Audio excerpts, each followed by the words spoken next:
Welcome, of course, everybody. You guys are well acquainted with what this whole series is on, special topics. And today, it's an introduction to Sufism. And right after last week, when we agreed on this topic, I spent a day ruing the folly of trying to take on a topic like this. Too small, is it? Too small. You want something a little more expansive. And I started thinking, how am I supposed to do this? I'm not an expert on the subject. But over the course of the week, I did realize I read a huge amount of Sufism over the years, as a matter of fact. And a lot of us have been exposed to it, whether we know that or not, through Baba and through the culture that he has created, which has really absorbed a lot. And it so happens that, the last 3 weeks, that we've been in the afternoon, as we'll do today, those who like to come, I'll be reading from Dr. Ghani's book, his manuscript. And that is mostly a kind of treatise on Sufism in its relation to Meherabad, actually. Ghani was quite an expert on the subject and was talked with Baba about these things a lot. It was the provoker of discourse on Baba's part, usually starting from a Sufi angle. You mentioned that Dr. Duncan was also well read.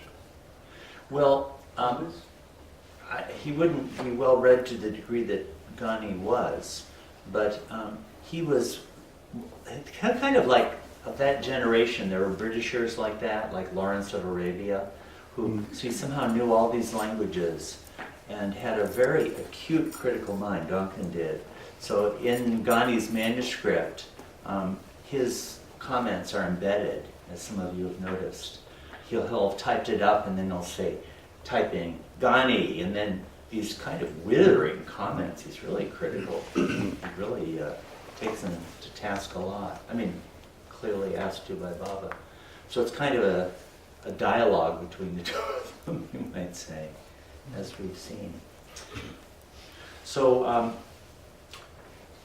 I'm just going to touch on some of these matters. As you can see, it would be much too much to go over all of this, but I figure that most people have only a sort of a passing acquaintance with Islam. Am I wrong in that? Because we hear about it in the news, and as Baba lovers, we've gotten a certain amount.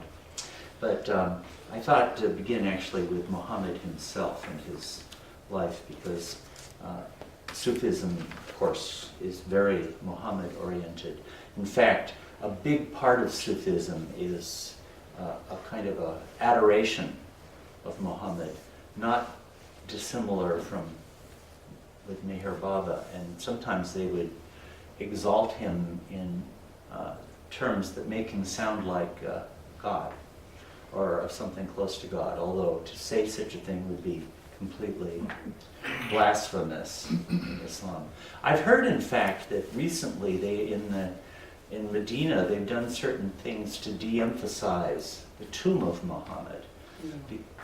I forget what, I was reading something or other about that. Because in Orthodox Islam, Muhammad is certainly not God in human form. No one is. And to overemphasize, in fact, there were no biographies of Muhammad written for 100 years, more than 100 years after his death, whereas the Quran was edited and put out in a final form right away under the Mandali at the time, the first 4 caliphs, because that was the word of Allah, whereas what Muhammad said was not. So that's a real difference between how Muhammad... Was there a great deal of record keeping during Muhammad's life so they could write a comprehensive biographical? Well, there wasn't a whole lot of writing, but very quickly they started to collect stories about him. They're called hadiths. The lids, I've read a couple of biographies, and I was amazed at the detail. Yeah. So someone must have recorded that. Well, they started collecting hadiths very soon after Muhammad died. And hadiths are recorded records of things he said and did. Little, sort of like what we're doing, you might say. And there were vast numbers of these, and there was a big, big line of scholarship, in fact, critically appraising them, because there was a lot of political interest in having Muhammad say things that you wanted him to say. I mean, I dare say if someone here could come up on some hot issue at Avatar's Abode, you could come up with some new quote about Baba said, and beat your enemies with it. Well, they were killing each other back in those days. So there would obviously be a lot of incentive to come up with convenient hadiths of Muhammad. And they, the people of the time understood that perfectly well. So there was a critical assessment of things attributed to Muhammad. So right now, when you have a hadith, a full hadith will say, okay, I heard me at the present, Ward Parks, I heard Steve Hines say, who heard, Chris Hines say, etc., etc., etc., going back all the way to Ali ibn Abi Talib, Ali the Prophet, who said. So back to a first-hand witness. So every hadith is prefaced by a chain of who you heard it from. And the great scholars, Al-Bukhari would be one of the great, Muslim is another from the 9th century, would critically assess all of this and compare them and see what was valid and what wasn't. So there's a huge science of it. And the best known biographical work which we have here, is that by? Ling. Ling. Is that where most of his, the contents of that book comes from? He would have drawn it from histories that already exist in the modern West from many, many sources. Which would go back to these hadiths. Ultimately, they would So go there's back lots to of writing going on straight up during and immediately after Muhammad's life to record Yeah. the... Muhammad himself was supposedly illiterate. So he would take dictations from Jibril, which is Gabriel. So he got the Quran that way. That's the traditional story of it. Well, let me go into his life a little bit. I can't show you any images of him because it's prohibited in Islam. But this is the period where, of the 6th, 7th century. And he was born in about year 570, and he died in 632. And when he was born, the great powers were Byzantine, here, let me see if I can get my laser, like there, you see Byzantine, and the Persian Empire, the Sassanid dynasty, who were at odds with each other. And Saudi Arabia had generally been an unimportant backwater. In fact, really was until the Muslims arose, because there are no people there, basically, it's desert. And but they were starting to become under a lot of pressure between the conflict of these two empires by the time Muhammad was born. And he, of course, was born in Mecca. Let's see if I have one that shows Mecca. Anyway, that's kind of too small to see, I know. And I just ripped these off on the internet. It's got Medina. There's Medina, and Mecca would be about here. Let's see. Right around here somewhere. About 200 miles apart or so. And he was born into the whole world of Saudi Arabia was very tribal and clannish. And any kind of a city-state or larger polity would be the consequence of tribes coming up with a temporary alliance. But your real alliance was to your tribe, not to the nation. There was nothing like a nation. One of the things that Muhammad actually did was to create a greater sense of what the state was. He worked in the political sphere, unlike Jesus and Buddha and Baba. But his particular clan, the Quraysh, they're called the Quraysh, Quraysh, SH, something like that, was the dominant clan in Mecca. Mecca and Medina, it was called Yathrib back then. It became called Medina after Muhammad. But Yathrib was had a good oasis and was an agricultural town. Mecca was a trading place on the trade routes between Yemen and Damascus, the Middle East. This is where the great cultural centers were, in this area. And of course Byzantium and the Persians duking it out. Great empires for centuries and centuries. But Mecca was on a trading route, and the Kaaba, you know, that's the great sacred place of Islam, which has the black stone there. That was, by Muhammad anyway, associated with Abraham. Abraham had come there and left his son Ishmael, from whom Muhammad and his traces those people. So they have a family genealogical link with Abraham. So Islam is definitely an Abrahamic religion. And the Quran includes a lot of stories from the Old Testament retold. A lot of it is from the Torah, Genesis and other places. But Muhammad, his clan was the most powerful in Mecca, but his particular tribe, the Banu Hassan, that's a small tribe within this larger clan, had been one of the most important, but they were on bad times then. And so Muhammad's childhood was kind of, he had some important political protectors early on, but he was quite poor.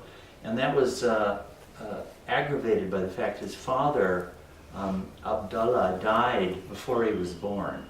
6 months before he was born, his father died.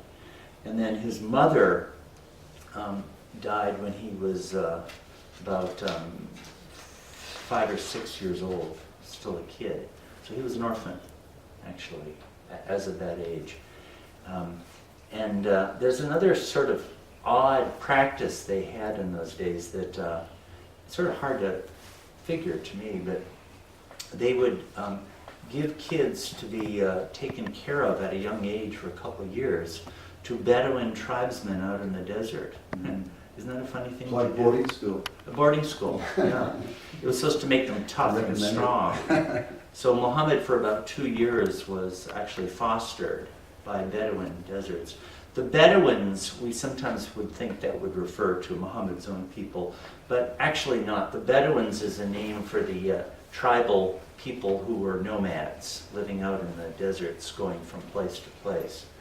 Whereas Mecca had more sedentary people who lived there all the time and had established dwellings and so forth. So you can see Muhammad he was orphaned young. He had an uncle then who took care of him, and that uncle died when he was 8, and then there was another uncle, the head of the Banu Hassan, Abu Talib, who was kind of his protector, you might say, for quite a few years. But he grew up poor and without parents. And when he was a young man, he went on these trading expeditions up to Syria. You can see this would be a trading route. This would be one of the big hubs.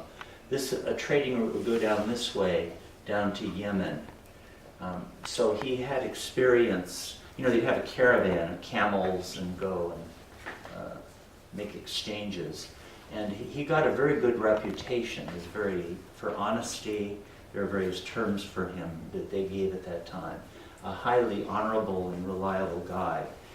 In this culture of Saudi Arabia, being heavily tribal, actually my field of study was Anglo-Saxon England, and it strikes me as being quite similar, that some of the supreme values, they had really, really excellent poetry prior to Muhammad, and you see these virtues celebrated.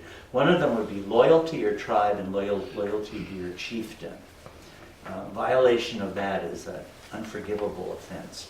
And another is a kind of a bravado and fearlessness and willingness to take any kind of risk And you can see why that would be in a culture like that, where risk-taking is really essential. You know, you're having to fight a lot. You have to do dangerous things to make your society work. There's no security. The security is your tribe, very much your tribe. So to be disloyal to a tribe is the biggest offense in a culture like that. But you had a certain mixing of tribes in places like Mecca, and they had to get along to a certain extent. I mean, they were all interacting all the time. And Baba has also said of the time that it was very promiscuous sexually. You'd have multiple relationships, and a lot of what Muhammad's dealings in that respect were actually to curb that. But when he was 25, there was a wealthy widow, Khadija. You heard of Khadija? Who was really, she had employed him actually, and they married. She was 40, he was 25, so he married someone 15 years older. And they were married for 25 years until she died. And it appears to have been a very happy marriage. And while she was alive, Muhammad never married, had no other wives. So kind of the attack on Muhammad, that he was this lustful guy who couldn't control himself, well, those people would have to take into account that he didn't marry again until he was 50 and older. Did they have any children to that marriage? I think Fatima, yes, they had a daughter, Fatima, who married Ali. Ali was, Ali the kind of the Peter, Baba said was the Peter, who was his nephew and one of his very first disciples. Actually, Khadija and Ali were the very first to support Muhammad and to recognize him when he started having revelations. So he was a businessman, a trader, Mr. Jean.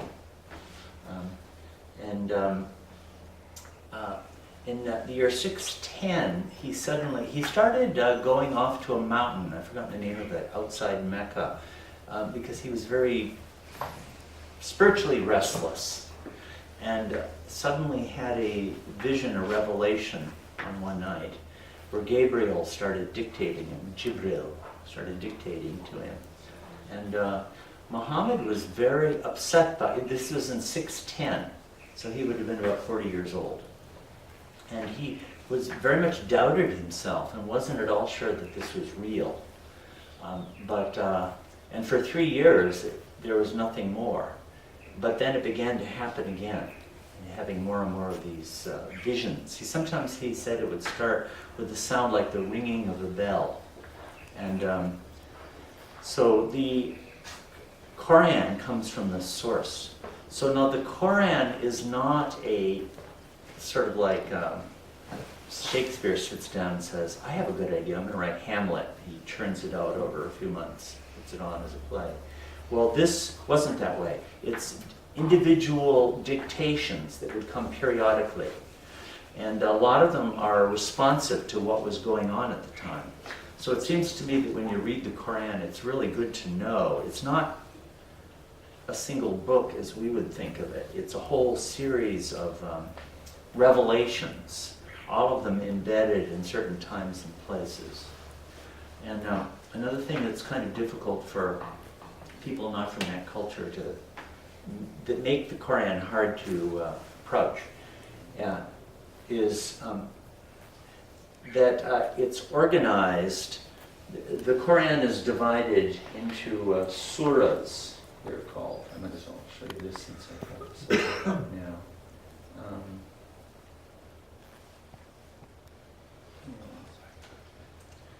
Into surahs, they're chapters. And there are 114.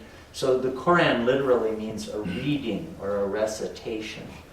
The Quran is dictated by Gabriel, between 610 and Muhammad's death on June 8, 632. Baba actually did say that Muhammad played the role, as Avatar, played the role of taking dictation from Gabriel. Even though he couldn't write, Yeah, but he wouldn't write it down, he would remember it. as you do. Yeah, yeah.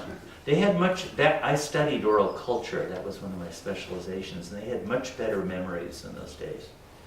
You know, you had to. The whole culture would only survive by people remembering things well. So they had and after Muhammad's death, they formed a Quran committee. I don't think they quite called it that, but that's basically what it was, and they compiled it. But there are 114 surahs, and they're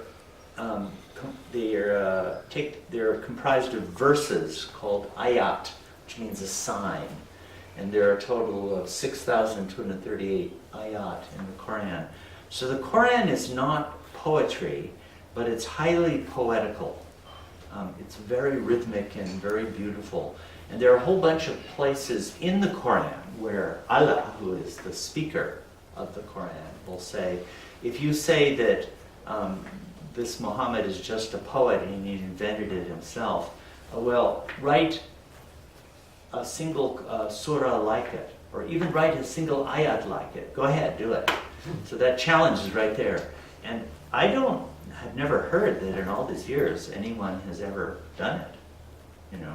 So it's not... Nobody's taken up the challenge. Yeah. Well, maybe somebody has, but I've never heard of it, and certainly not successfully.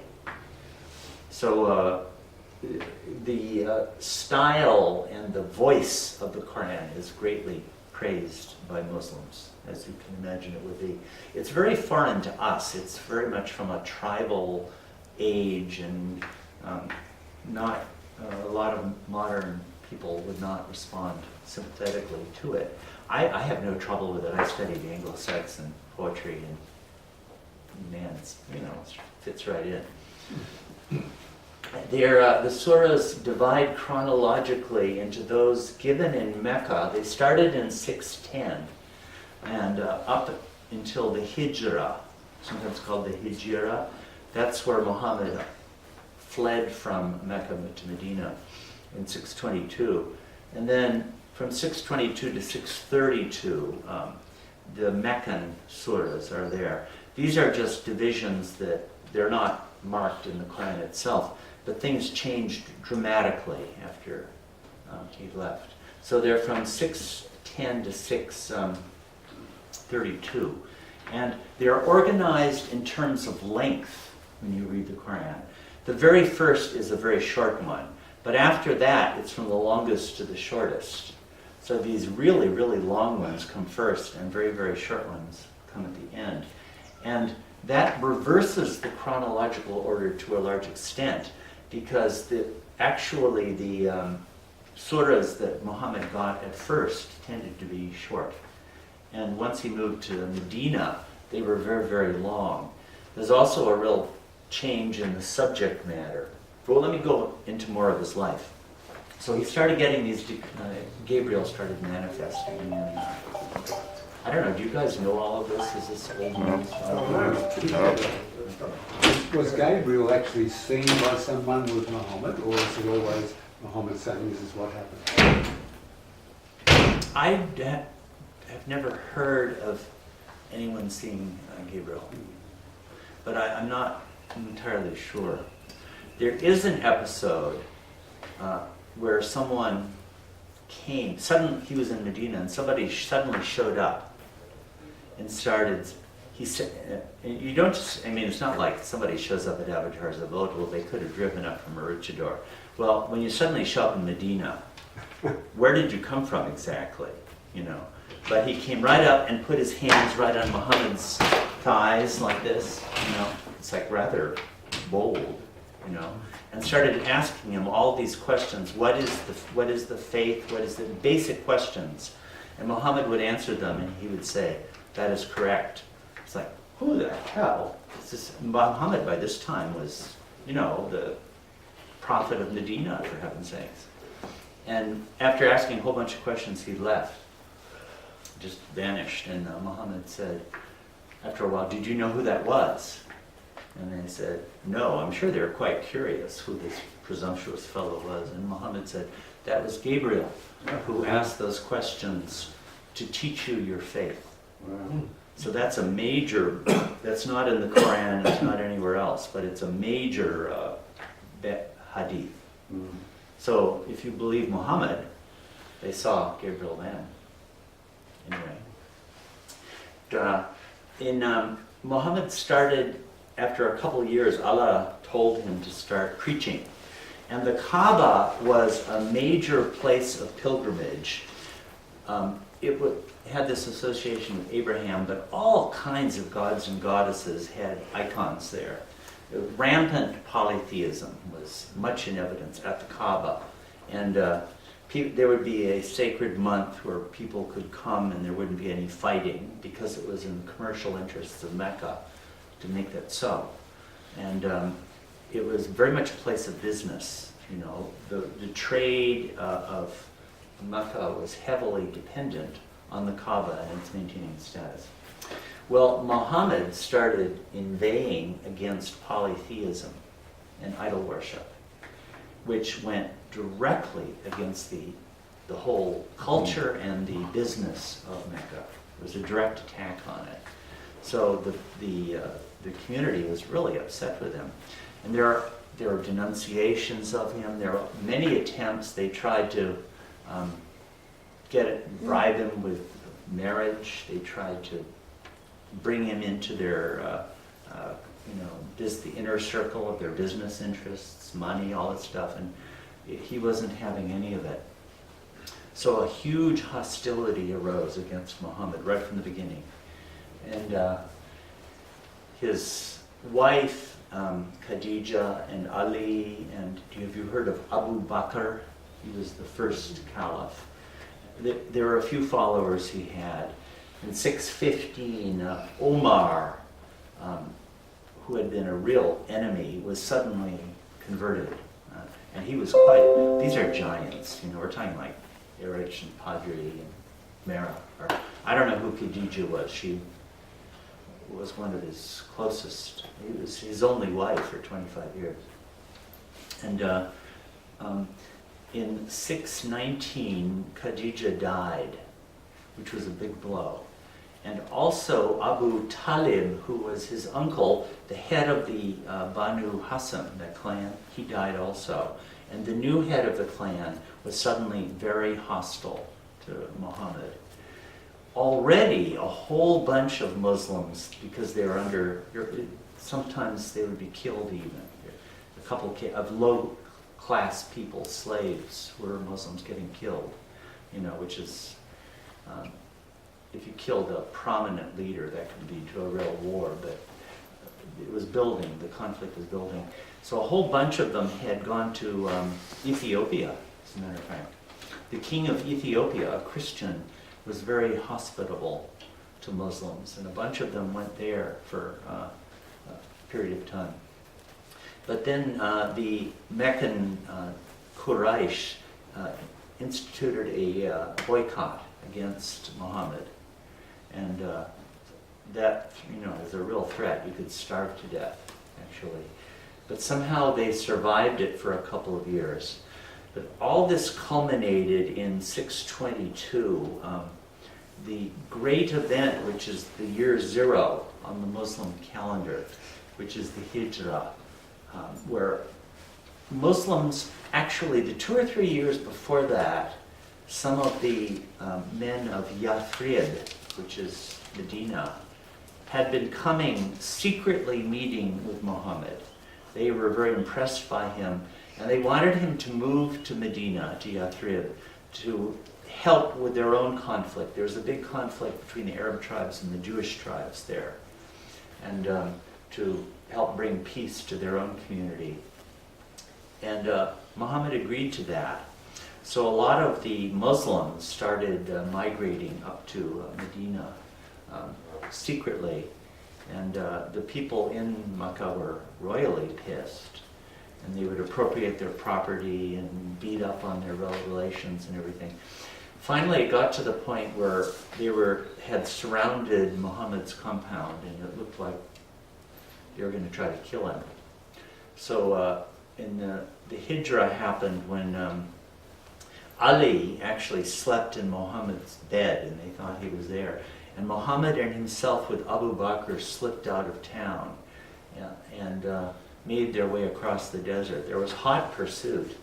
In fact, there's a very famous story that poets will celebrate where they went in at dawn. They went into a cave outside Mecca, and they're trying to escape.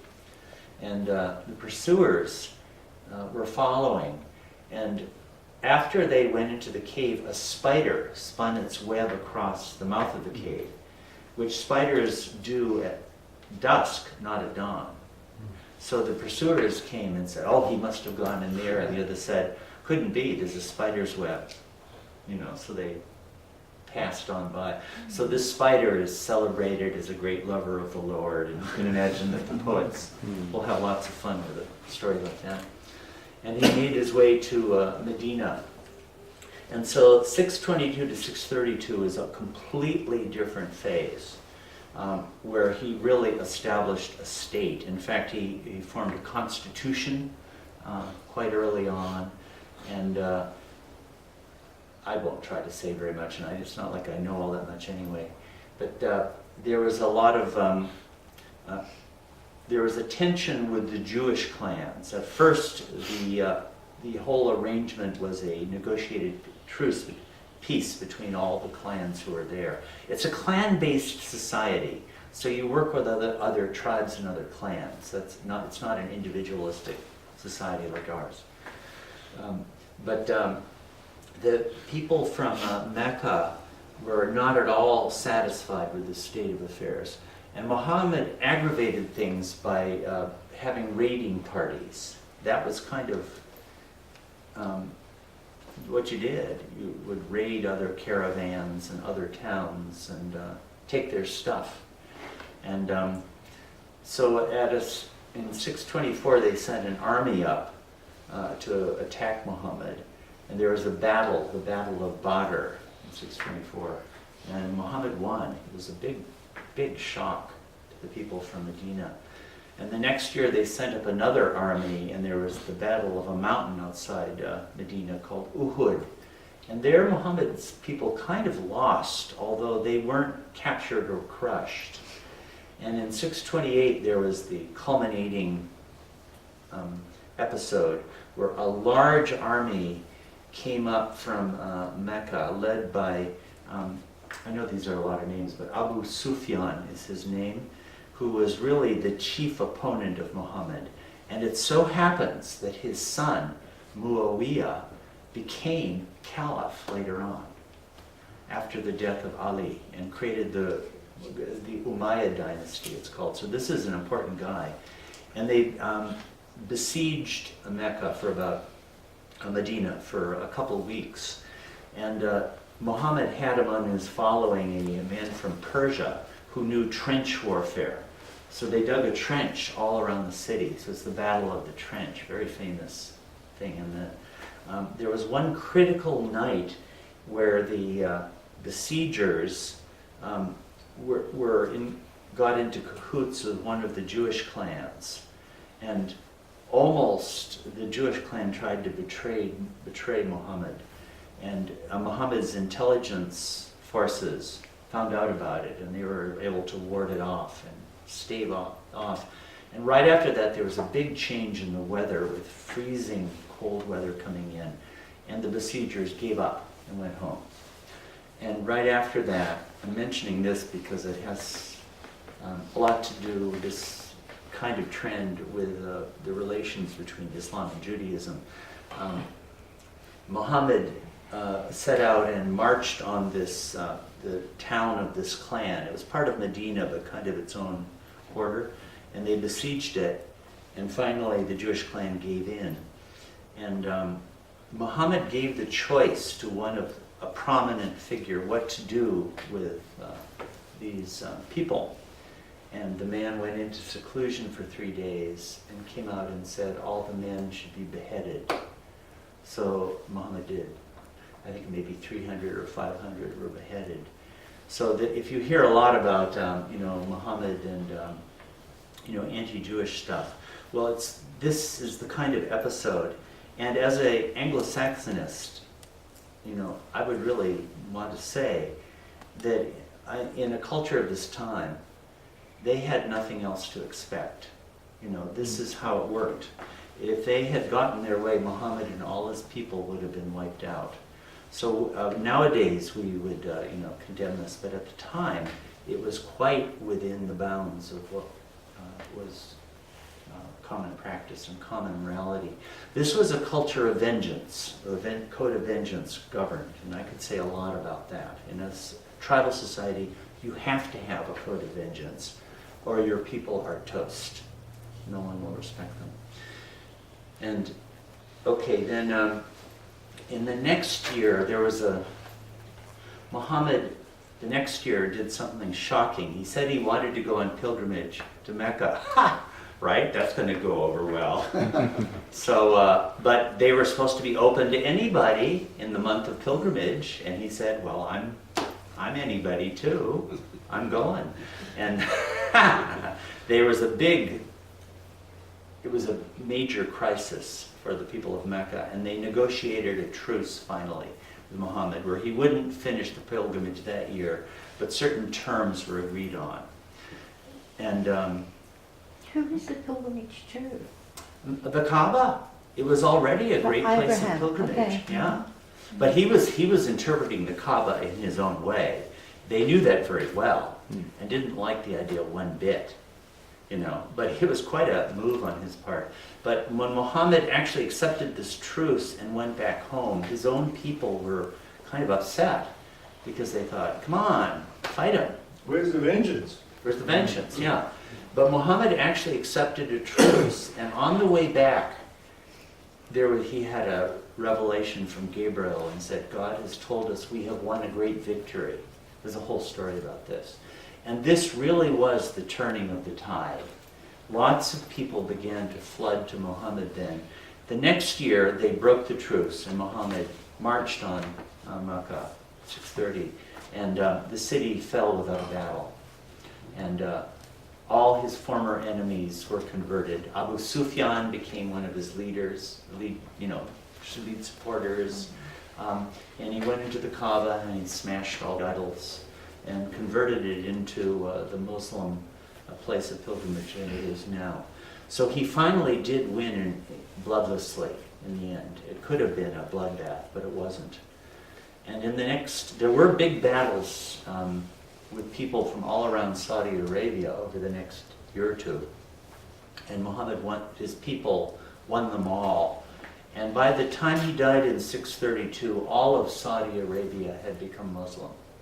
And there are big... Whether they liked it or not. Yeah, but it was...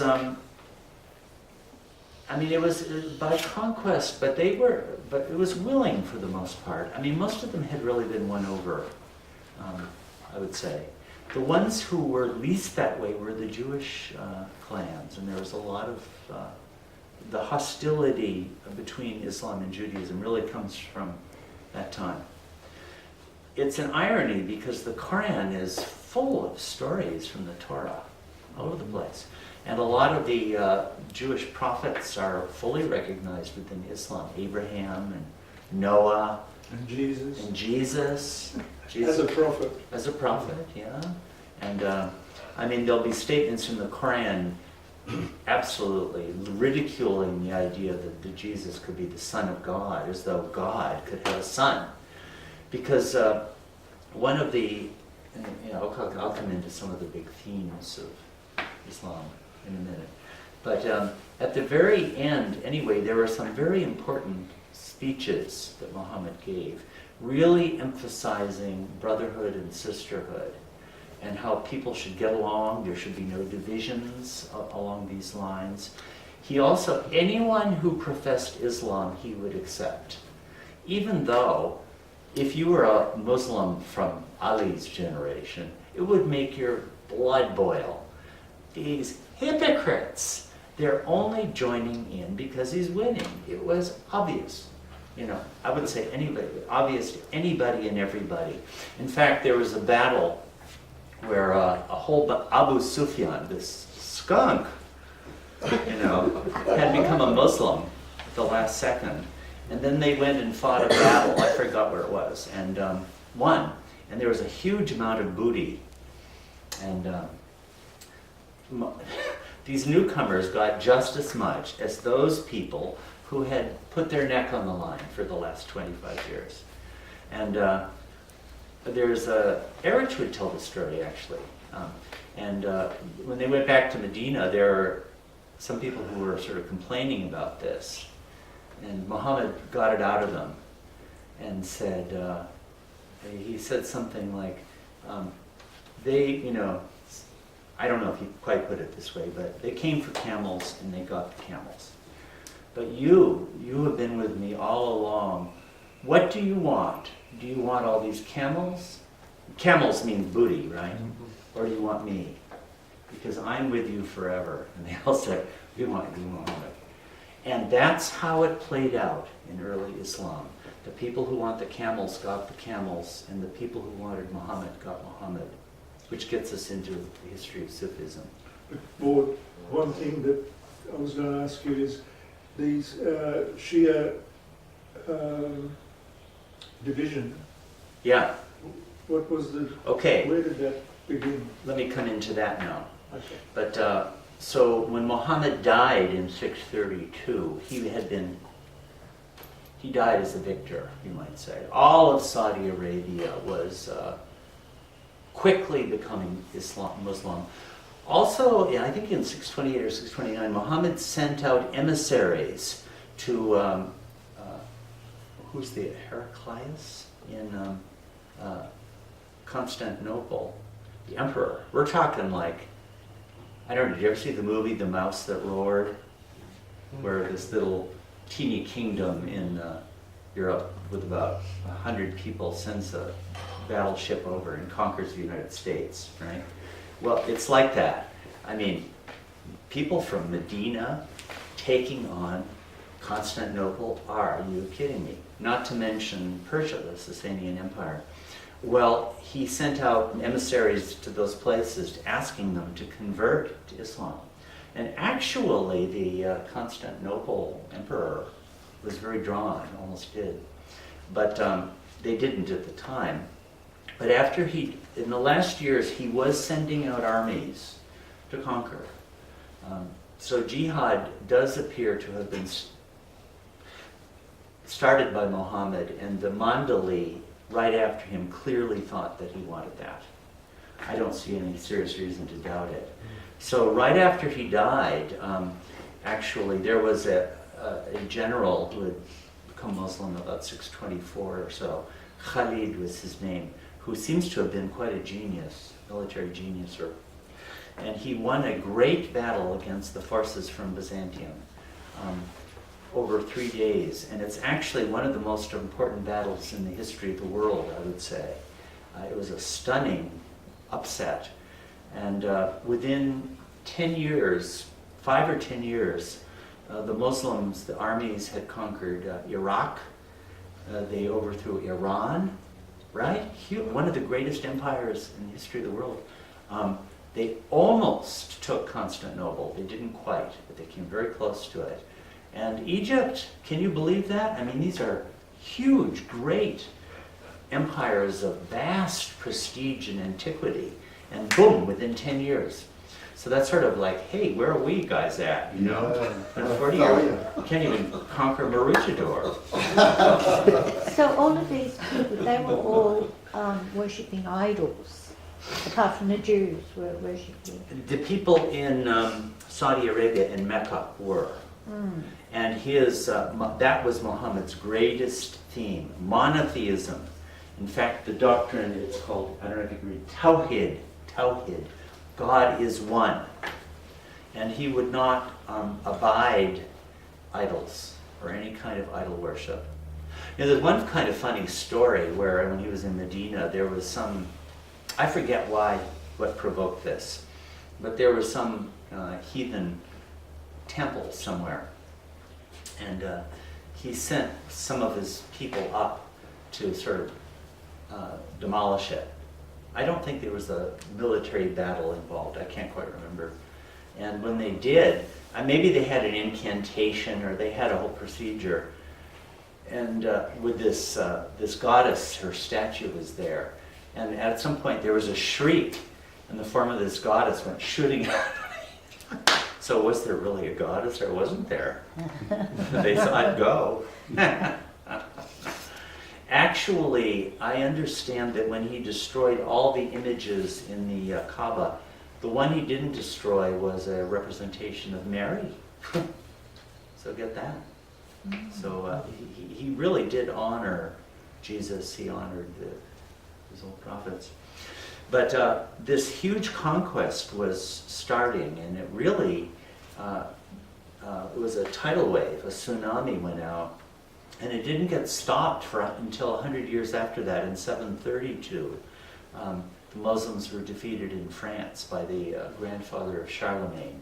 But if the Battle of Tours, if they hadn't lost that, we might all be speaking Arabic, those of us of European descent. And the Shia Sunni split. Now this is how that happened. After Muhammad died, he had made no clear provisions for succession. And he had said certain things to Ali that sound like that a bit, but it certainly wasn't clear to everybody. So when he died, it so happened that for a few hours Ali was out of the picture. And they got together and picked Abu Bakr. Now he was one of the oldest disciples of Muhammad. I mean, you couldn't really fault him. But over the next 20 years, Ali kept getting passed over. And in later years, his followers felt that he was the one whom Muhammad had really wanted and picked as his successor, and he got cheated. That's the deal. Well, Abu Bakr got, actually the first four caliphs were all Mandali, every one of them. And they all got murdered. So, by other Muslims. Not by the people they were conquering. Abu Bakr got murdered, and then he was followed by Omar. You know Omar, who was, these are all giants. I mean, really, really great figures, without a doubt. And Omar was a very kind of ascetic, austere, impressive, formidable. I mean, I think of somebody like a padre, you know. You couldn't for a second doubt the authority and the sincerity and the honesty of the guy, right? With Padre. We would use the word, hey Padre, were you lying? You would never say that. He obviously wouldn't lie, you know? Like, so Omar was a giant like that. And he too got murdered. And the third one, his name was Uthman, U-T-H-M-A-N, Uthman, who was one of the Mandali. Actually, Muhammad had married two of his daughters, in fact. But there's where the problems began, so without going too much into this, but Uthman was of the Quraysh, that ruling clan in Mecca, and he put all his relations into the highest posts in the new Islamic empire. There are a huge amount of money pouring in. There was huge power to be gotten. And Omar wouldn't make any concessions at all. When Omar died, he had just one single robe. That's all he had. Didn't have a change of clothes. He never took any money. He wouldn't let anybody get any money. Any of the Mandali, any of the people in Mecca. The army, they had to live on a very simple wage. Well, Uthman changed that, and his relations started getting these high posts. And some of these relations were schnooks of the first order. It's like, it was outrageous that these people who had done gross murders and insults and converted just before Muhammad died, or after that, would be the most powerful people in the empire. So there's a lot of resentment for what Uthman was doing. And there was an upsurgency against him. And Ali was in a really difficult spot because he clearly didn't like a lot of the things that Uthman was doing. But Uthman was the caliph and he would stick up for him, you know. And a lot of the people most against Uthman were very close to Ali. So it was a very difficult and ambivalent kind of situation. Well, finally one night a bunch of them broke in to Uthman's compound. The caliph killed him, murdered him.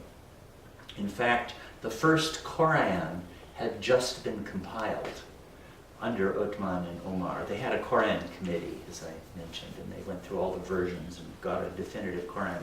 And here was their approach to archiving. It's much simpler than what we're doing. They got the definitive version and they burned everything else.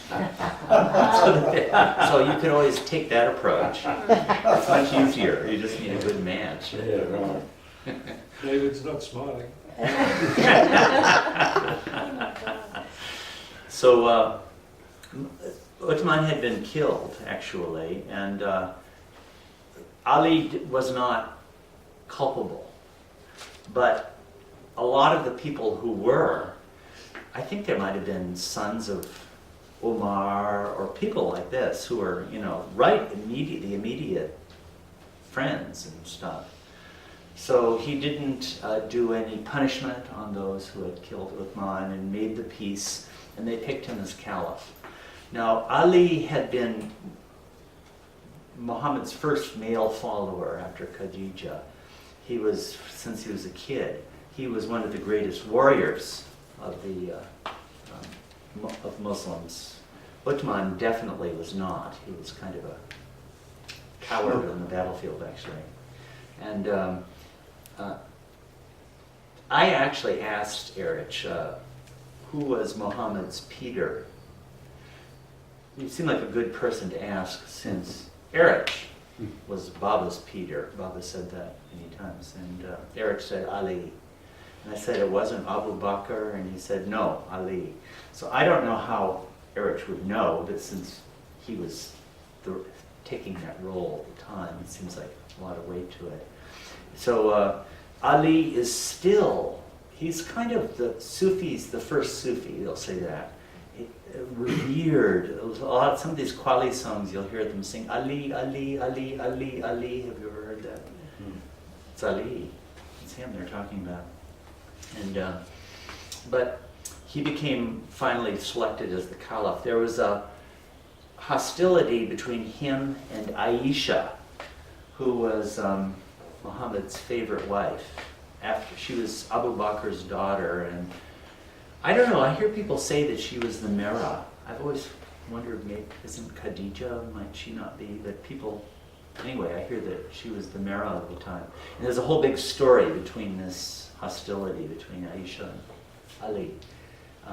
So she was, there was insurgencies against Ali right off the bat, and she fostered some of them, actually.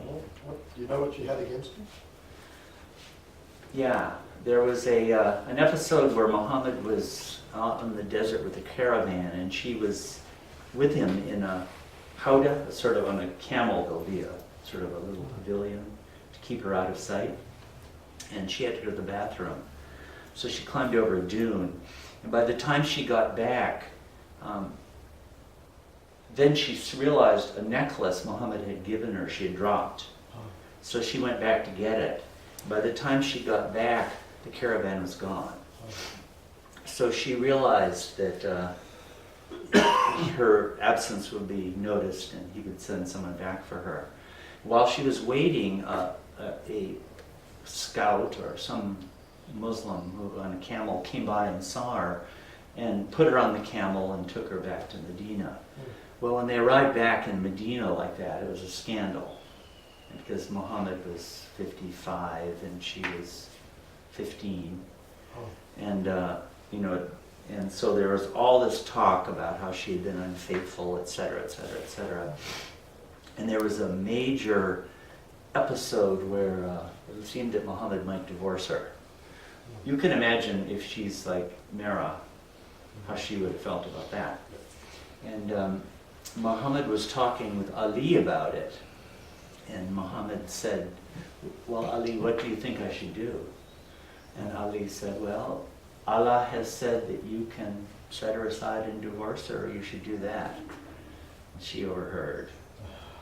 And she never forgave him. Fair enough. I think after he died, she forgave him, but, Right, so there was definitely a a setup. Of course, they never saw each other. I don't know if he ever even saw her, but she inspired a rebellion against Ali, actually.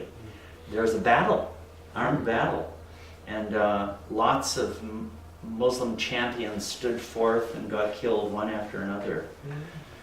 And finally, Ali won and basically sent her back to Meherabad, back to Medina, and said, don't meddle in politics anymore. And she never did. But from that beginning, remember Uthman, the third caliph? There's another thing about Uthman was that it looked like he was treating the public coffers as his own private treasury. So there are lots of criticisms that he was corrupt. And he was personally kind of an abstemious guy, but it was his relations were the problem. So one of his most, Abu Sufyan, I mentioned, the chief enemy of Muhammad, who had led that one of the earlier attacks. Well, his son, Muawiyah was his name, had been Muhammad's secretary for a short period of time, and he had been made the governor of Damascus. Well, when Uthman was murdered and Ali was selected as caliph, Muawiyah rebelled and said that Ali was responsible because Uthman was his relation. So there was a war, and Ali took an army and went up to Syria. And Ali really got so badly screwed. I mean, he was clearly going to win a battle against them, and all these people each one of them put a page of the Quran on their lance and said, let the Quran decide between us. And a lot of Ali's soldiers wouldn't fight against that. So the battle was negotiated, and it was a absolutely anti-Ali negotiation. He would have won, but it got settled where neither one of them was caliph. They would pick someone else instead. So he went back home, and there was this group called the Qadirites who passionately felt that Ali should have been the caliph and were royally pissed at Ali for not asserting that right of his. So they had him assassinated. I'm giving a short form of the story. They had a plan where on a particular Friday, there was also a major leader in Cairo, which already had been conquered, or Alexandria. Egypt was Muslim by then. And there was Muawiyah in Damascus, and there was Ali in, he wasn't in Medina, I forget the town he was in. And on a given Friday, an assassin was going to kill all three of them. So these Qadirites were really fanatics. And two failed and one succeeded. Ali got killed. So after that, Muawiyah kind of became dominant, and Ali's, I'm giving a quick version, 20 years later, after he died, Ali's son, according to the understanding that had been struck, reasserted his right to be the caliph. And the son of Muawiyah sent an army, and Hussein was his name, was trapped in the town of Karbala and killed. And they were all slaughtered. And that's the great episode that Shiites go back to, Karbala and the murder of Hussein. And it's from that that the Shiite-Sunni split comes. So it was kind of from the one Mandali, Uthman, and his family versus Ali, who was the nephew of the Prophet, married to the daughter of the Prophet, Fatima. And the Shiites assert that Ali should have been the caliph, and that his line, as the line of the Prophet, should have been the caliphate. And ever since then, the split has been there. That line gets to where the black turtle Is that so? in Iran. Well, in Islam, the line of Ali wound up getting persecuted for centuries. And so this split, it's really whether a lot of the idea that Ali should succeed, a part of that may have been a Persian idea of the Persian emperor, not a native Arab idea where it wasn't clear that the succession of Muhammad should rule. So Ali's the Sunni. No. Shiite. Shiite. The Shiites trace themselves back to him. And the Spanish Islamic State, I think that was sort of Shiite, wasn't I think it was Sunni, but I'm not totally sure. The whole history is really complicated because Iran is Sunni, but it only became so like in the 15th century because a Sunni king won and kicked ass and was against the Ottomans who were Sunni, so he was a Shiite. So it's a really, really complicated history. it? But the crucial point is the succession of Ali, who gets there are many Sufis who are Sunni too. All Muslims would recognize Ali as one of the first four caliphs, the rightly guided caliphs they're called, even though they were, fighting with each other to a large extent, but they were all Mandali. All of them would recognize him as one of the great caliphs, but the Shiites trace the lineage to him. And Ali, obviously, we knew Erich, it was the spiritual greatness of Ali was very evident to them, and so he is highly revered for many of his sayings and the guidance he gave. Yeah. I was just going to ask you, the gentleman was mentioning Iran, and Iran's one of the bigger Shiite communities, and Lebanon and a few other places, but it's quite, I suppose you'd say, restricted now. Was it bigger earlier on? What, Shiite or Sunni? Yeah, but was Shia anywhere near as big as Sunni at one point? Well, now it's Shiite. It's a Shiite country. Yeah, no, overall. I had just assumed because a lot of the Shiite support, a lot of the support for Ali came from Persia, actually. And there's a strong Shiite faction there. So I had assumed Iran had been Shiite all along, but it wasn't so. I suppose to really know the history, you'd have to study Islam in great detail. Oh, so you're saying that Shia didn't come into Iran until the 15th century? Well, it didn't take over Iran anyway. And because Iran wasn't Iran, it was Khorasan. Yeah, what was the name of the Which kind of included Afghanistan. Yes, yeah. It was Into Turkey. And in that time it was the Safavid Empire. But there was a particular king whose name I've forgotten, who was very fervently Shiite in the 15th century, who conquered maybe he has founded the Safavid dynasty, I can't remember. But it was because of him that Iran became Shiite and as the orthodoxy. And part of it was in opposition to the Ottomans, who were Sunni. There was a rivalry between Persia and the Ottoman Empire in Turkey. Yeah. What are the Taliban? What are they? I think they would Crazy. be Sunni. Sunni. They're Sunni. Shiite. They're They're Shiites. Shiite. And what about Aren't they Shiite? ISIS? I think No, Afghanistan is they're Shiite. Sunni. Are they Sunni? Oh, no, Sunni. Very Sunni. Is Afghanistan Sunni, in fact? I would have... Mostly. They're Wahhabis. If they're Wahhabis, they're Yeah, Sunni. very Sunni. What about ISIS?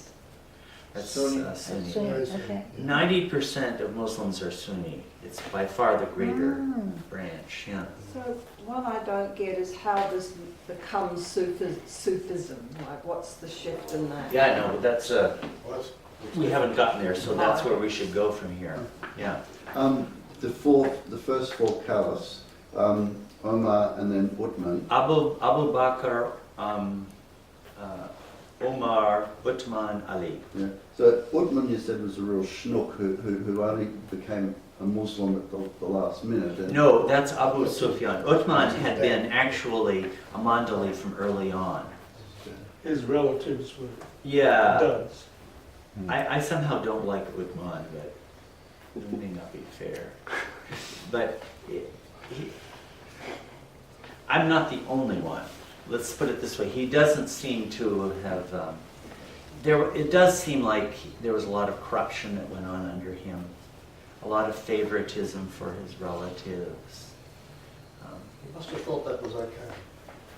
Yeah. You can't deny the guy was a disciple. Even though he was of the Quraysh, of that clan, he was with Muhammad all along through those difficult years. So you can't take it away from the guy. You know. And he was did a lot of public works. He dug wells. He increased the salary of the army, which is a big deal. So there's a lot of good things he did. He was a businessman. He was very much a businessman, whereas the others were not, I would say. So he thought, I could rely on my relatives, I know them. Right. And the tribal loyalties were there. You were expected to. So now what happened after the death of Ali is Muawiyah, the son of Abu Sufyan. And yes, now Abu Sufyan was a relation of Uthman. They were of the same clan. So Muawiyah formed a dynasty called the Umayyad dynasty from 661 to 750. And almost all Muslims are highly critical of the Umayyad dynasty. It seemed very obvious that they were into power and money and Islam only because they had to. Or maybe that's not fair about all of them, but it certainly is true of a lot of them. And there was a widespread feeling among the older Muslims that the religion had been hijacked by power-hungry people, and it looks to me like it was, in fact. But they were very powerful. I mean, they were all the way into Spain and all the way to the borders of India, and they had huge wealth, all of that. So this contributed to the birth of... Muawiyah seems to have had a certain... I wouldn't call him a complete hypocrite. I think he did recognize who Muhammad was. He had been Muhammad's secretary for a couple of weeks. And he didn't treat Medina brutally. He kind of left them alone. He let them do their thing. If they didn't meddle with the political affairs that he was doing. So a culture kind of was maintained, particularly on the women's side with Aisha and co. A lot of the men got killed off. So a lot of the stories come from them because they lived to tell the tale. And but there was a growth, sort of a disgust with politics and the worldliness of the Umayyad bunch. Some of them were really terrible. I mean, just tyrants, brutal tyrants.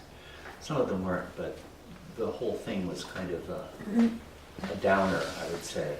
So there was a real reaction away from the political sphere, and that appears to have been a characteristic of Sufism ever since. A few would be connected with political rulers, but by and large, Sufis have always stayed away from kings, I would say. That's a big theme in Sufism. So early on, there was a real, the sort of harbingers of Sufism were ascetics. A lot of them would go into the desert and practice asceticism and really reject the worldliness and reject comforts, all that kind of thing. There's sort of a continuum with the Desert Fathers. Yeah, in a way. It was much like that. Now, you wouldn't have expected that from Islam because the Quran explicitly rejects monasticism. It says about monasticism, that was their idea. This is Allah speaking. That was their idea. We never asked them to do that. It doesn't say they're sinners going to hell. It says we didn't ask them to do all that. So they've never embraced monasticism within Islam because the Quran has those comments. But it was like that anyway. It was going in that direction. The idea of Sufism, well, let me see. Here's, I just want to say, the Sharia, do you know the word Sharia or Shariat is the Urdu form that we would know in our Baba culture, Shariat. That's a term for the rituals and doctrines and orthodoxy of Islam. And Baba used the word Shariat to designate that aspect of religion in general. He universalized it beyond just Islam. But it refers specifically to the doctrines of Islam. And I would say that very, very few Sufis, if any, would go so far as to reject the Sharia, the Shariat. Some of them would be kind of loose about it, you might say. I think it takes the avatar to change something like this, actually. There was a group called the Malakatis, they're called, who, there was the path of blame. This is a Sufi path, actually. And the idea was that you need to actually free yourself from praise and blame. So you act in an utterly disreputable way so that everybody blames you. And apparently a lot of them were actually quite orthodox and would follow the Sharia perfectly well in their own lives. But they would flamboyantly not do so in public so that everybody would condemn them and sort of like that. But even with that group, it's not at all clear that they were really rejecting the Sharia. But the foundation of it, more than anything else, would be the 5 pillars of Islam, which are these. First, there's the Shahada, or profession of creed, which is La ilaha illallah, Muhammad Rasulullah, which means there is no God, La ilaha illallah, there is no God but God, Allah, and Muhammad is his prophet. And if I've heard that if you say that with full faith, that makes you a Muslim, just by itself. And there's a story of Muhammad that when he was in Medina, there were a lot of combat and raiding, not just with the people from Mecca, but a lot of the Bedouin tribesmen would cause trouble in various ways. So they were going to send out an expedition against one of these Bedouin tribes. And there was some kid of 15 who really wanted to go. And his father said, "You're not old enough." And he went and asked Muhammad, and he got on the raid somehow. So they were out in the desert, and there was the leader of the tribe who, I think he had done something very outrageous, maybe spitting on Muhammad. I forget, there was something very offensive against Islam. And I think he had killed the leader of the Muslim group. Anyway, he had acted in a way to incur the ire of all the Muslims. And so this kid picked up a sword and had him, was about to cut his head off. And the guy saw he was about to die, and he said, "La ilaha illallah Muhammad Rasulullah." And the kid was furious, "You hypocrite," and cut his head off, killed him. And when they came back, the story came out, and Muhammad said, "Well, why did you kill him?" And he said, "He was just doing it to save his life. Look at the way he had behaved." And Muhammad said, "Oh, so-and-so, son and so-and-so, before you killed him, did you open up his heart to see what was there?" So that was how they behaved. If someone professed Islam, they took it, even if it was obviously hypocritical. So that's what happened later on. This waves of people came in who, it seemed to the old-timers, were just in it for the bucks. And they all got accepted. Muhammad accepted them all, and they took over. They took over the religion.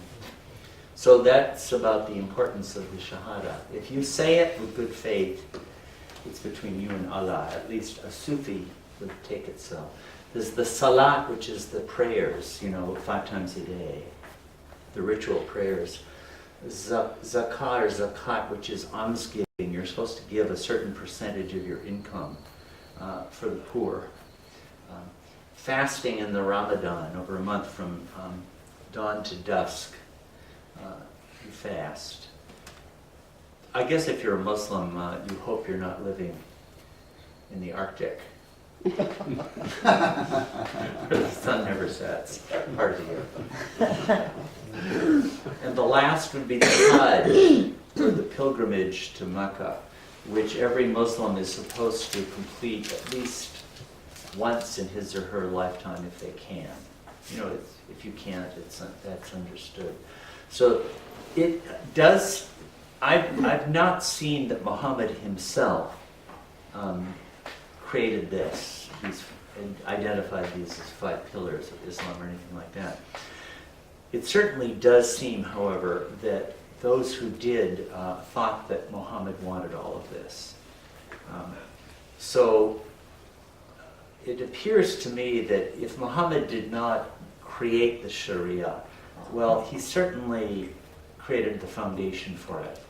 And that looks to me like a big change between Muhammad and Baba, who explicitly denounced all those things. Muhammad didn't. So it does seem to me between one avatar and the other, they tend to reverse trends that the previous one started. In the same way, Muhammad, when he got to the point where they were going to kill him, fled to Medina and fought back. Well, Jesus, when he got to that point, put out his arms and was crucified.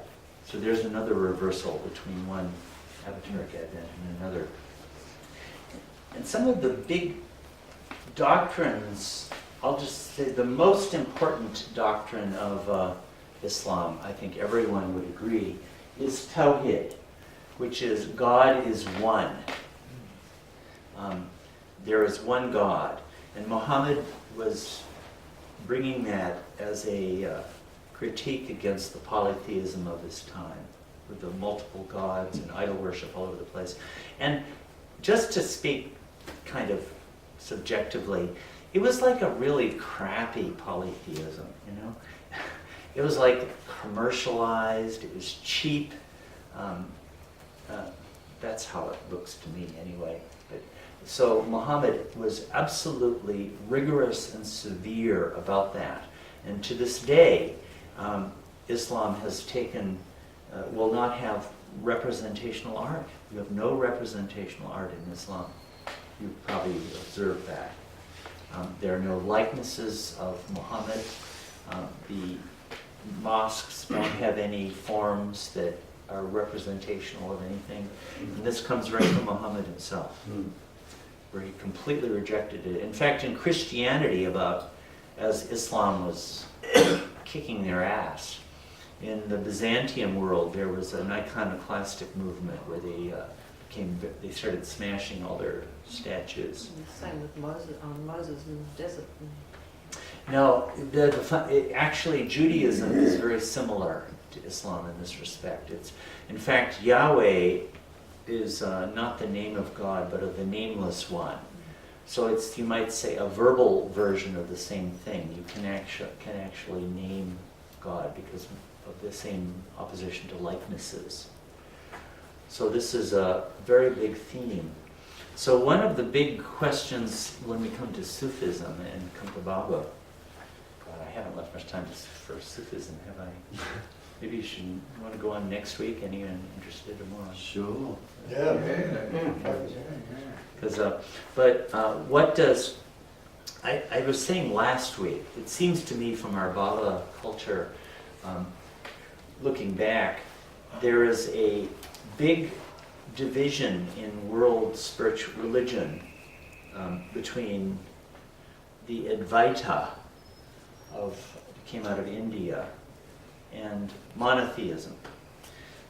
Because monotheism has it that God is one. Christians and Jews and Muslims agree on that, although Muslims are highly critical of Christians and Jews for their compromises as they see it.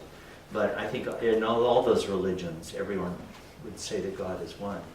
But where they won't go is that God is one, the creation. They posit a separation between God and creation. Right? And so for me to say I am God would be heretical in any of those religions. Whereas Advaita, that is Vedanta, Advaita Vedanta, Shankara, and Baba is Advaitic in that respect, says that the God and the soul are identical. Actually, I am God. Aham Brahmasmi is the great Brahmanic phase, the Upanishadic phrase. Aham means I, and Brahman, I am Brahman, I am God. And the question was bound to arise within Islam. If God is absolutely one, which is the most fundamental doctrine of all Islam, how do you account for the creation then? What is the status and standing of the creation? So a lot of the tensions within Sufism have been on that point. And it doesn't appear to me that there were any among the Sufis that I know of. There probably have been some, but I don't know about them. Not even Ibn Arabi, who would go to the point of saying that the soul is one with God. Okay, Al-Hallaj.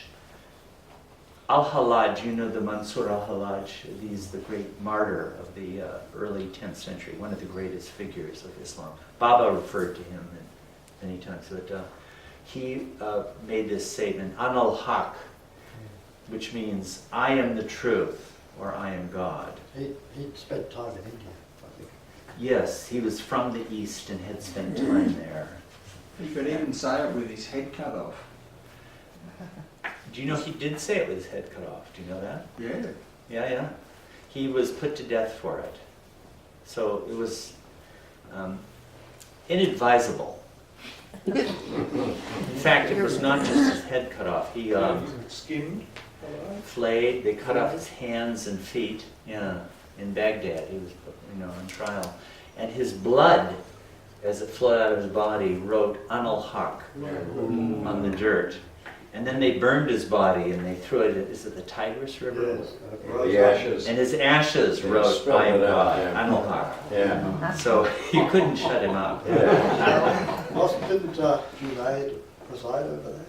Well, there is the story, although it must be apocryphal, Yeah. but here's the story Yes. that I read in Attar, the great Attar, who I don't know was a perfect master. And Junaid was living at the same time, an older generation, and he was a perfect master. The Sufi brotherhoods, the silsilas, most of them trace themselves back to Junaid, who was a pillar of the orthodoxy in Baghdad. He was he was very respectable. But he had two hats. Yes, he had two hats. He was respectable, a very respectable perfect master. And Al-Hallaj was a very unrespectable perfect master. And so the story is that when they were going to put Al-Hallaj on trial, the establishment in Baghdad wanted Junaid there, right? Because without Junaid, it wouldn't have the aura of a perfect master's respectability. And he didn't want to do it, but was prevailed upon. So this is the story I read, that he had on his judge's robe, right? Perfect master sitting in judgment on the heresy or non-heresy of another perfect master. Get that drama. And so someone asked him, they say that these things that Al-Hallaj says have a mystic meaning. And Junaid is reported to have said, this isn't the time for mystic meanings. Let him die. What chance do folk like us have when the perfect masters do like this? It's sort of outrage, but it's probably an apocryphal story, but it's a great it's a good story. Yeah. So here you had so that was the outer limit beyond which you really couldn't go in Islam, and I don't think that even Ibn Arabi would say that the soul is one with God. He wouldn't go quite that far. He does it in a circuitous way. Yeah, he gets mighty close to it. And here's a bunch of the in early Sufis. This is another important early one, Hassan of Basra, who was by this time there had been a succession of imams, and this is what has followed still in Shiite Islam. And he was a very famous and he's a towering figure, 100 years after the death of Muhammad. And a lot of things traced to him. And during this period of this whole century, you have this withdrawal, this asceticism, this withdrawal from the public sphere, this rejection of what was happening politically. The Umayyad dynasty lasted until 750, with this succession of royal assholes. I don't know. I must have been around then. It stirs up my feelings. So, put that in It looks like bracket. you've been around that long. No, Rabia, these are just some big figures over the next period of time. Rabia of Basra. By the way, we hear in a family letter that Hazrat Babajan had been Shi'i. So was one of the great early, the word Sufism hadn't been used yet, and so it kind of gets applied retrospectively, like Hassan, that Sufis will trace themselves back to Hassan, and the great one they trace themselves back to is Ali ibn Abi Talib. There are many Alis, but of course this is the great Ali. But there was no such, in those early centuries, it would be,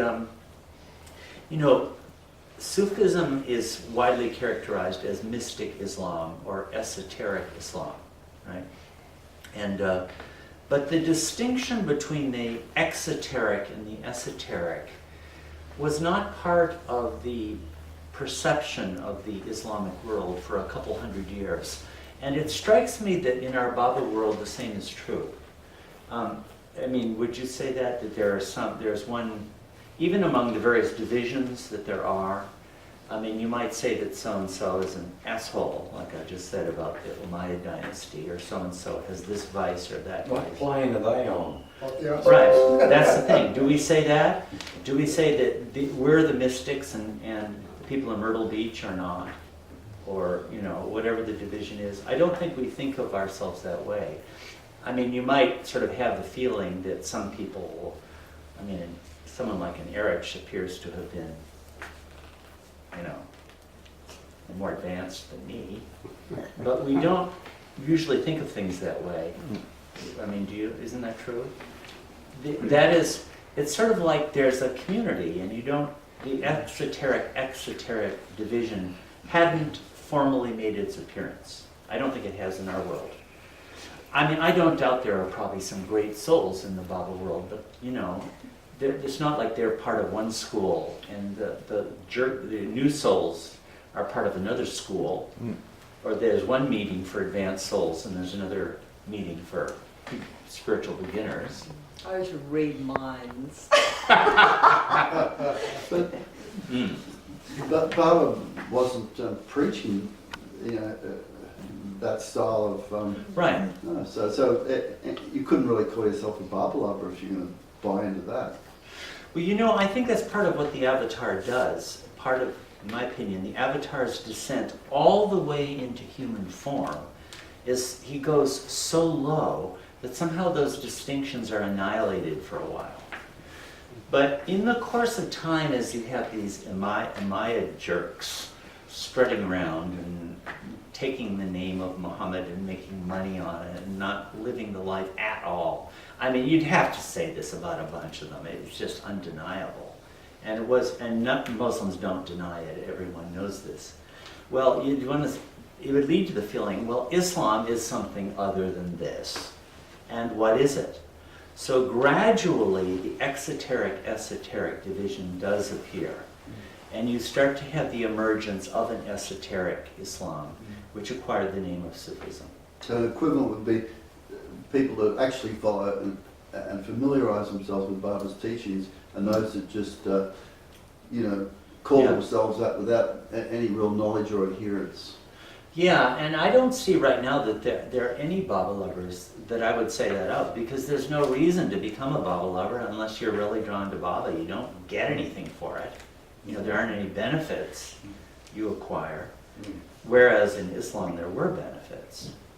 In fact, you kind of had to be nominally a Muslim.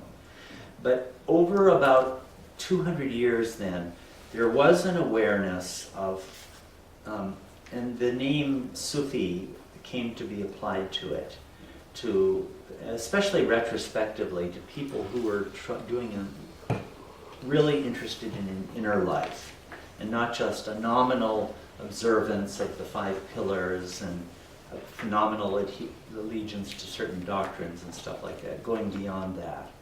And Rabia is, of course, I don't know, Hassan would never have called himself that, but by the time of Rabia, I think some of these terms were even in use.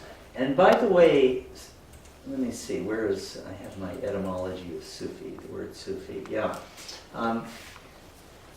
People like Karl Ernst say that actually Sufism was not really the word that was used most often. It was this word, tasawwuf.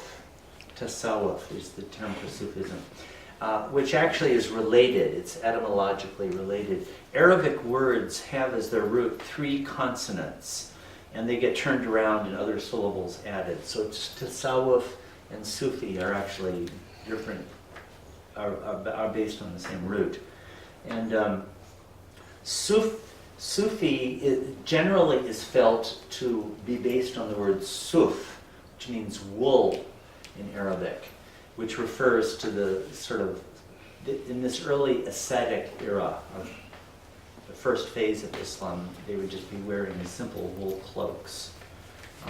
So these are the Sufis, the people like that, who lived in that simple, austere way. Sometimes they have said that the word Sufi comes from Safa, which means purity, and there are other explanations. But I think the common consensus is that the word Sufi comes from the word for wool. And so these are things I just ripped off from the internet over this week. Ali is considered to be the father of Sufism in Islamic tradition. That's the Ali, The Ali, the one who was with Muhammad, the son-in-law. You know, Muhammad did make a statement. There's a hadith of it that it does begin to sound like he was indicating that Ali would be his successor. And that was one of the claims that Shiites make. And in this way, there does seem to, Sufis tend to gravitate towards Ali. And some of the things he said have that spiritual depth and mysticism that would confirm that. But of course, the other Mandali were great figures too. Omar and Is it Ali. wrong to consider, to think of, Sufi and non-Sufi, as in Sufi and Muslim, as being, true and token? Or do you just prefer to use the term esoteric and esoteric? Esoteric. Well, Sufism, over the course of time, all these Sufi orders arose, silsilas they're called. It's really starting from the 12th century, it took a while. And then these became subject to all the same problems as any religion does. So in the poetry of Hafiz, Sufi is a term of abuse. He has not a good word to say about Sufis. So it does, it kind of, like any movement, became subject to all the same problems that the earlier forms had been. But so in a way, it's sort of like a Sufi is what you call a Sufi, I suppose. Someone with the inner mysticism and mystical depth. Isn't it belittling for the other people to say that, we don't have that stuff? Yeah, no, I think they would. Boring Muslims. Here's the thing. An idea of an opposition between Sufi and Islam is, Karl Ernst is one who rails on this, that it's really false. And the Sufis were not, to say that they were at odds with Islam or the Orthodoxy is really not true. There were times where certain Sufis were, but much of the time they were not at all. And someone like the great Al-Ghazali, who lived about the year 1100 or so, maybe sometimes regarded as the greatest philosopher, theologian of Islam, it wasn't the giants. A lot of his accomplishment, he was a genius, an intellectual genius without a doubt. And he reconciled Sufism to Islam. And his work goes to show that Sufism is the essence of Islam. And he's, I don't know, universally regarded within Islam as a colossus. I mean, you can't deny it, you know, somebody like that. So it really wouldn't be true to say that the Sufis were always at odds with the establishment. Sometimes they were. And they tended to, this is my observation, to kind of stay away from politics. Well, it's a bit like that with Christian. Yeah. Christian saints.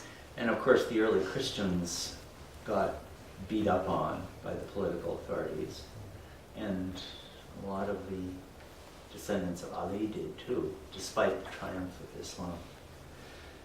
So, let me see, we have stopped to go another 2 or 3 minutes and finish. To this early period of Islam, this is really sort of, I don't know, in my mind, sort of a end of a first phase with Junaid and Mansur al-Hallaj. Rabia is credited with having really enunciated love as a central theme in Islam. It's not clear that it was before that. Allah is called the merciful. The attribute of Allah most emphasized in the Quran is mercy. You might not think so from the impression people have of Islam, but in fact that is emphasized over and over again. You have to be faithful, you have to obey, you have to maintain your allegiance, but if you do so, Allah's mercy will be with you and you'll, be forgiven in all your shortcomings. But Rabia really interiorized it. They'll say this, that she would say, would reject hell and paradise because she wanted the love of God, not those things. Baba said stuff like that too, with respect to Islam specifically. And anyway, she's one of the great early figures. Erich would tell stories about her, some of you may remember. Bayazid Bastami was a perfect master, Baba has said. And many things are attributed to him, but one of them was one of the first to really bring out the idea of fana. I guess I didn't get that on my list of terms here. But fana and baka, you know those words. In God Speaks, Baba goes on about them a lot. But he made statements that come awful close to sounding like I'm God. He relates a transcendent series of visions he had that certainly sound like God realization. In fact, we know he was God realized from Baba. He talks about uniting with God. One of the first great figures to he's one of these people who are kind of on the edge of Islam, like Al-Hallaj. He didn't quite go over the edge to getting killed like Al-Hallaj did. Junaid was a colossus. And most of the Sufi brotherhoods, the silsilas, trace their lineage back to him one way or another. But he was an advocate of sobriety. There are all these, Sufism is really, really rich in coming up with a vocabulary for the inner life, like constriction and expansion. Sober and drunk is another big one. And he was an advocate of the school of sobriety. And Al-Hallaj was definitely not of that school. He was of the school of intoxication. So actually Al-Hallaj went to Junaid early in his life, and Junaid wouldn't take him as a disciple, rejected him. Too hard.